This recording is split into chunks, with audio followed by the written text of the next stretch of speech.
구체적으로 보겠습니다. 피청구인 측 계엄선포 행위와 관련해서 피청구인 측은 계엄선포가 문서로 이루어졌는지 국무회의록이 작성되었는지 구체의 국무회의 개최 시각, 장소, 참석 인원 등 내용과 관련해서 행정안전부에 대한 사실조회 신청 등을 통해서 밝히기로 하셨는데요. 아직까지 이와 같은 증거 신청을 하지 않고 있는데 특별한 이유가 있습니까?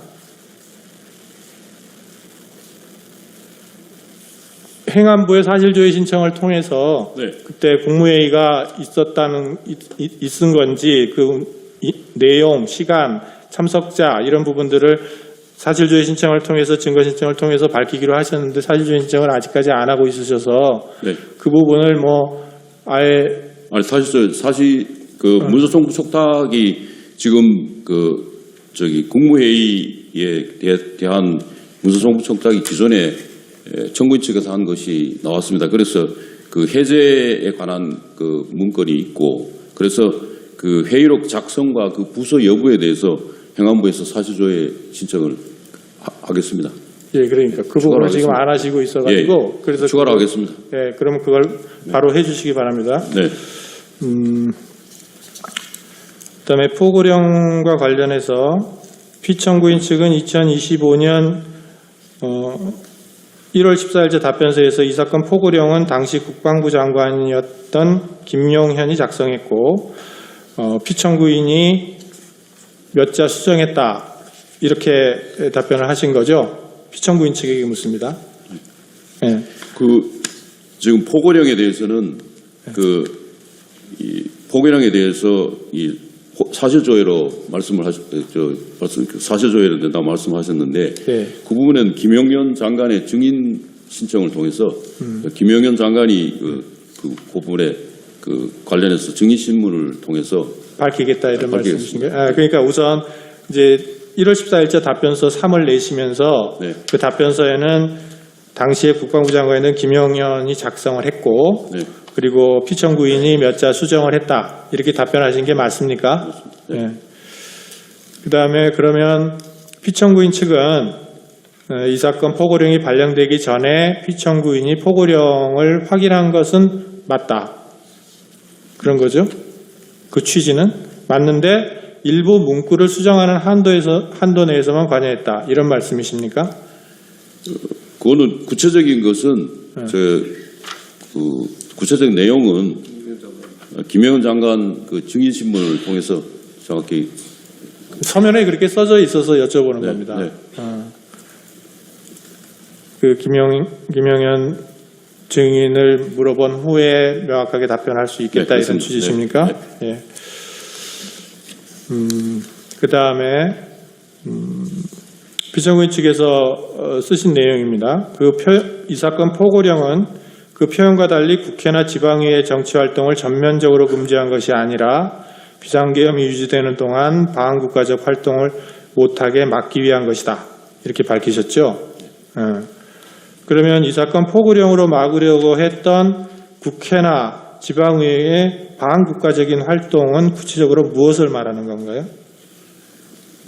그 포고령에 관련해서는 지금 이 답변서에서 말씀드리는 것은 포고령 자체가 계엄 구체적인 포고령의 내용이라든지 구체적인 그 포고령이 작성된 거라든지 내용의 의미에 대해서는 추후에 증인신문이나 이걸 통해서 구체적으로 말씀드리겠습니다. 그러니까 그 서면상으로 정치활동을 금지한 것이 아니고 비상계엄이 유지되는 동안에 방한국가적인 활동을 못하게 막기 위한 것이다. 이렇게 서면에 기재를 하셔서 그러면은 도대체 국회나 지방의회의 방한국가적인 활동이란 게 뭐냐 막으려고 했던 그거를 밝혀달라 이런 말씀입니다. 알겠습니다.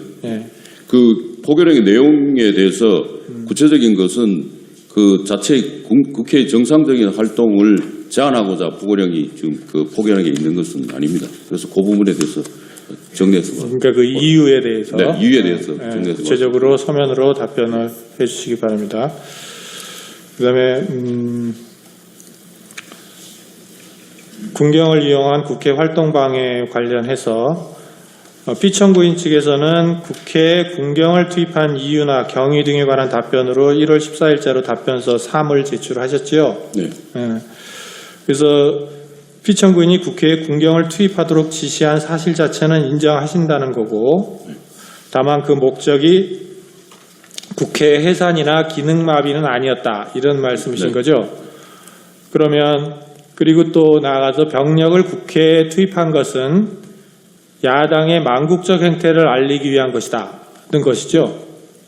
병력을 네. 투입한 거. 병력 투입한 것은 이제 질서 유지로. 그러니까 근데 예, 이제 서면에는 예. 국회에 병력을 투입한 것은 야당의 망국적 행태를 알리기 위한 것이다라고 쓰셔서, 그러면 병력을 국회에 투입한 것과 야당의 행태를 알리는 것이 어떤 상관관계가 있는지를 설명해 주셔야 될 것 같은데 그 부분이 안 나와 있어서. 네. 그러면 추가적인 그 부분에 대해서는 추가 보충서나 답변서에 예. 보충서면으로 제출하도록 하겠습니다. 그러니까 일단은 써낸 내용에 네. 대해서 제가 질문을 드리는 겁니다. 네. 그거에 대한 설명도 네. 서면으로 보충해서 내주시기 바랍니다. 네. 안녕하세요. 정치풍선입니다. 윤석열 대통령의 변호인단이 결국 대형 사고를 쳤는데요. 바로 알아봅시다. 서울신문 보도 내용입니다. 반국가적 활동이 무엇인가 헌재 질문에 답변 미룬 윤석열 대통령 변호인단. 윤석열 대통령이 12월 3일 비상계엄 당시 국회의 활동을 금한 것은 정치활동이 아닌 반국가적 활동이라 위헌입법이 아니라는 윤 대통령 측 주장에 대해 헌법재판소가 반국가적 활동이 무엇인가라고 설명을 요구했다. 윤 대통령 탄핵 심판주심인 정영식 재판관은 16일 2차 변론기일에서 포고령은 표현과 달리 비상계엄이 유지되는 동안 반국가적 활동을 못하게 막은 것이라는 윤 대통령 측 답변서에 대해 반국가적 활동은 구체적으로 무엇을 말하는가라고 물었다. 이에 대해 윤 대통령 측은 포고령에 대해선 추후에 증인 신문을 통해서 라고 말을 하며 답변을 회피했다 합니다. 다음 영상 이어서 보시죠. 윤석열 대통령 대리인단은 12.3 비상계엄이 국회 기능을 마비하려던 게 아니었다고 주장했습니다.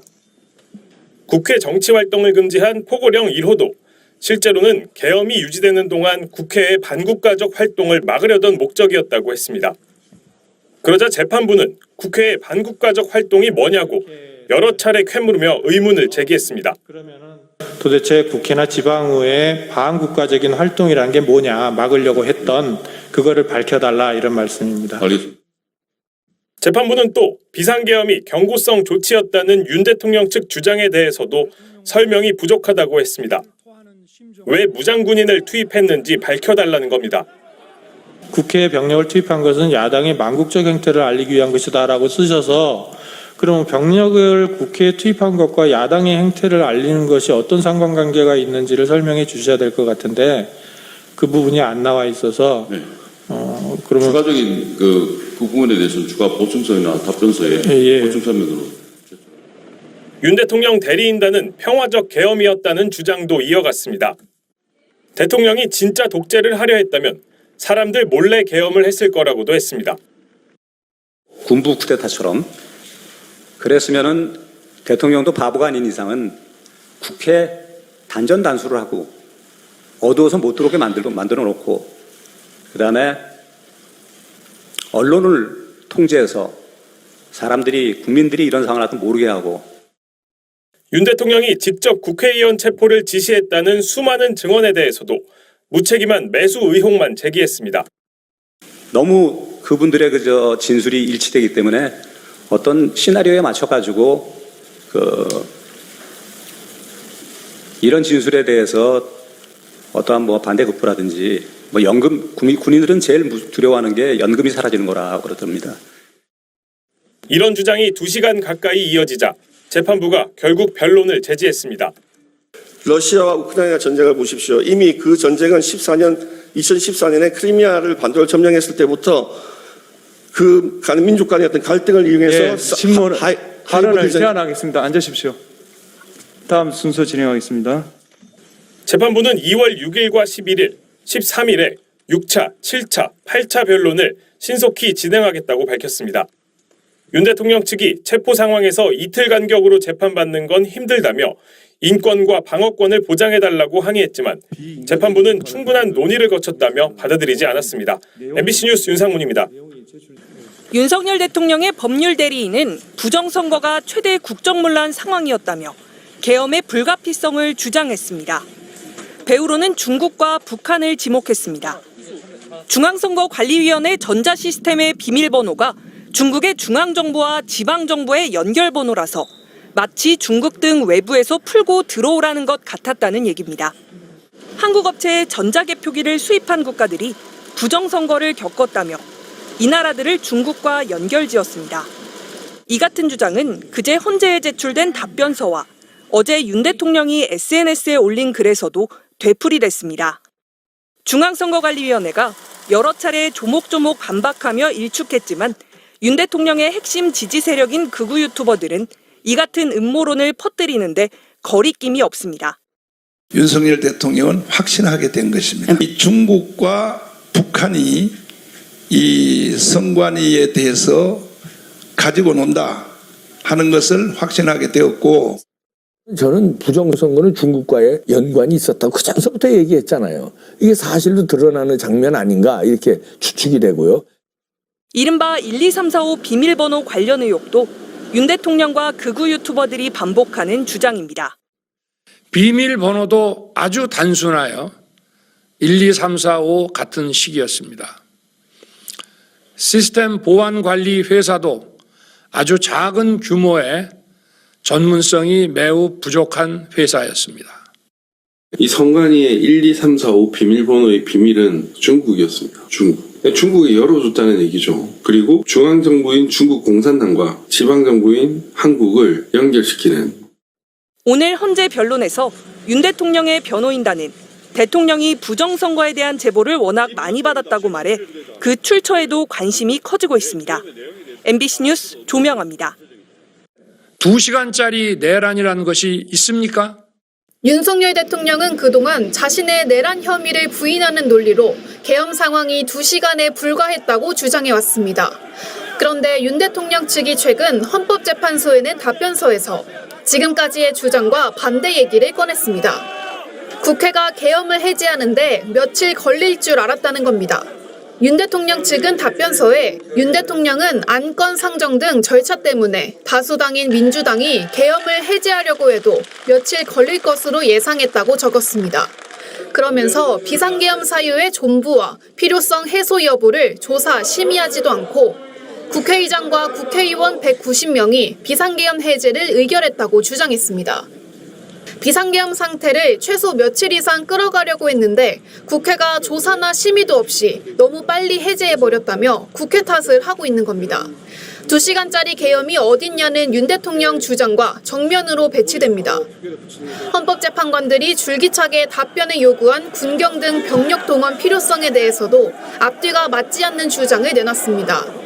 대리인단은 답변서에서 비상계엄 선포 직후 1시간도 되지 않아 국회의사당 앞에는 시위 군중이 몰려들었다며 비상계엄 선포로 병력을 동원하지 않으면 공공의 안녕 질서가 도저히 유지될 수 없다는 건 부정할 수 없는 사실이라고 했습니다.